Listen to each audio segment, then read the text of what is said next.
Yang pertama, tapera ini, lebih arah bukan tabungan ya kan. Jadi tahapan mensengsarakan rakyat. Kenapa saya seperti itu? Satu, kalau seandainya gaji saya 10 juta dipotong 3% itu 300.000 per bulan. Dikali setahun itu 3.600.000. Nah, saya harus dikalikan berapa untuk mendapatkan rumah? Contoh 100 tahun baru 360 juta. Nah, sedangkan rumah tuh naik terus. Jadi menurut saya pemerintah sudah punya produknya namanya rumah subsidi. Itu yang dimaksimalkan, bukan tabungan yang memaksa. Ketika tidak diberlakukan, pengusaha dikenakan sanksi. Nah, itu kan sangat memaksa. Sedangkan milenial ini gajinya berapa sih kan?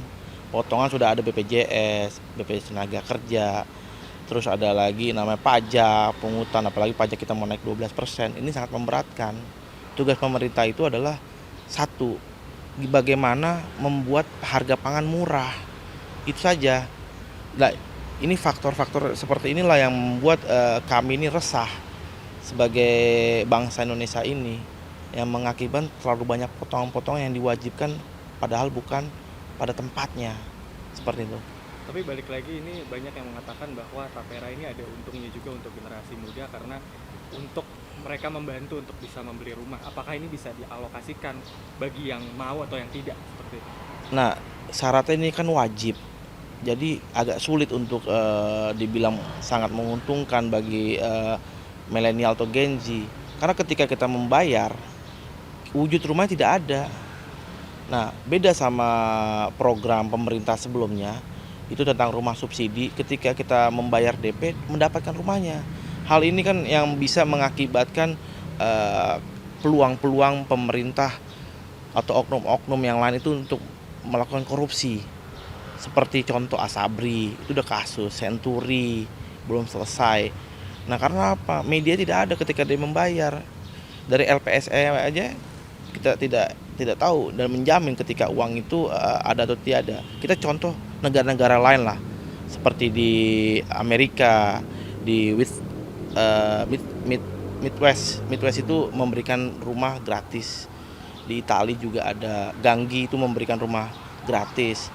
Korea Utara Korut itu memberikan rumah juga sekitar 50.000 gratis tanpa kayak tapera. Nah, itu sebagai contoh.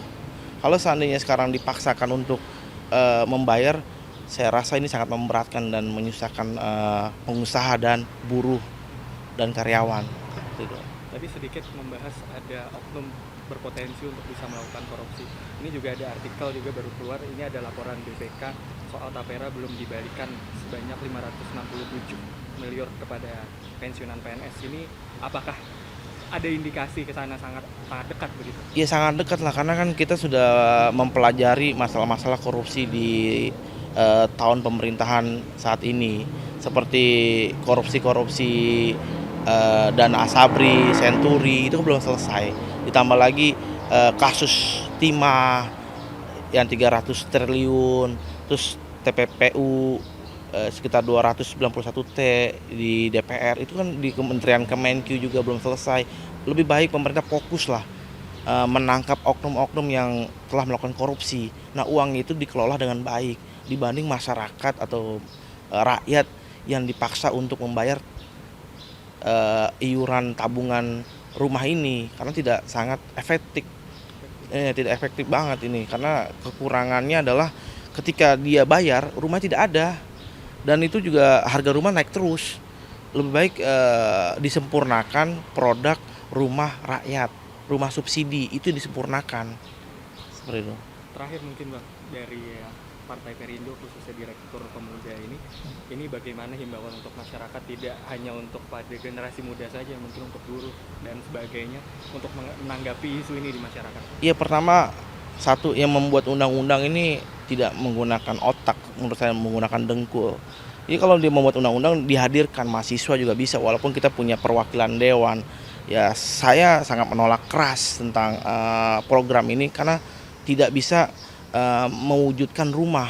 Yang ada akan timbul kasus-kasus korupsi, indikasi seperti itu. Jadi kita sangat menolak adanya tapera ini. Yang pertama, tapera ini lebih arah bukan tabungan, ya kan. Jadi tahapan mensengsarakan rakyat.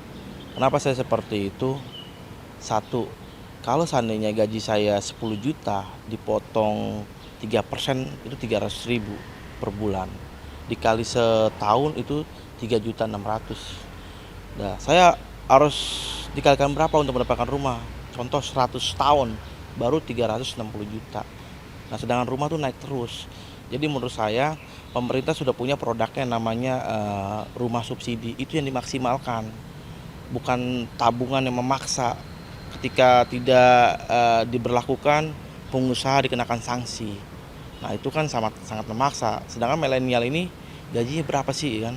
Potongan sudah ada BPJS, BPJS tenaga kerja, terus ada lagi namanya pajak, pungutan, apalagi pajak kita mau naik 12%. Ini sangat memberatkan.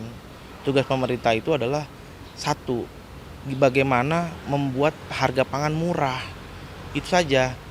Nah, ini faktor-faktor seperti inilah yang membuat kami ini resah sebagai bangsa Indonesia ini, yang mengakibatkan terlalu banyak potongan-potongan yang diwajibkan padahal bukan pada tempatnya. Seperti itu. Tapi balik lagi, ini banyak yang mengatakan bahwa tapera ini ada untungnya juga untuk generasi muda karena untuk mereka membantu untuk bisa membeli rumah. Apakah ini bisa dialokasikan bagi yang mau atau yang tidak seperti itu? Nah, syaratnya ini kan wajib.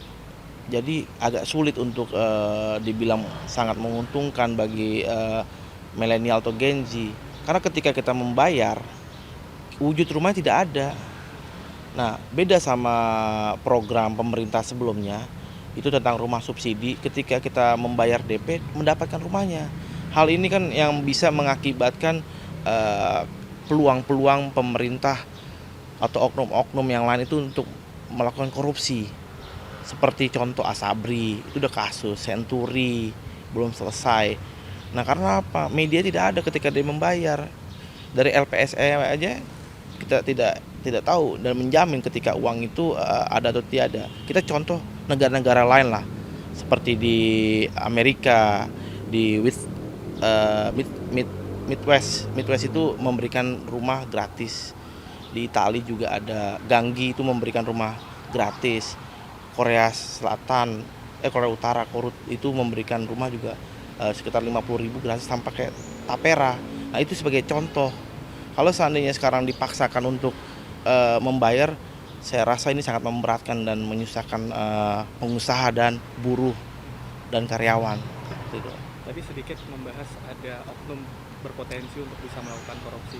Ini juga ada artikel juga baru keluar, ini ada laporan BPK soal tapera belum dibalikan sebanyak 567 miliar kepada pensiunan PNS. Ini apakah ada indikasi ke sana sangat dekat begitu? Ya sangat dekat lah, karena kan kita sudah mempelajari masalah-masalah korupsi di tahun pemerintahan saat ini.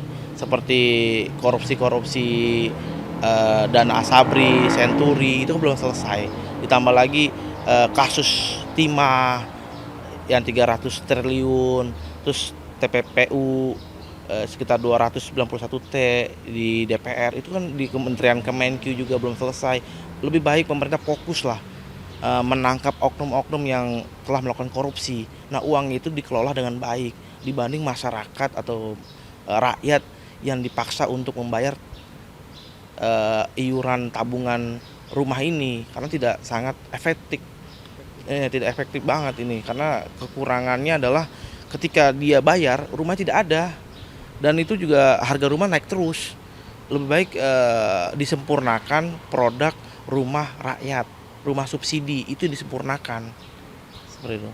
Terakhir mungkin Bang, dari Partai Perindo khususnya Direktur Pemuda ini bagaimana himbauan untuk masyarakat, tidak hanya untuk pada generasi muda saja, mungkin untuk buruh dan sebagainya, untuk menanggapi isu ini di masyarakat? Iya, pertama, satu, yang membuat undang-undang ini tidak menggunakan otak, menurut saya menggunakan dengkul. Jadi kalau dia membuat undang-undang, dihadirkan mahasiswa juga bisa, walaupun kita punya perwakilan dewan. Ya, saya sangat menolak keras tentang program ini, karena tidak bisa mewujudkan rumah. Yang ada akan timbul kasus-kasus korupsi, indikasi seperti itu. Jadi kita sangat menolak adanya tapera ini.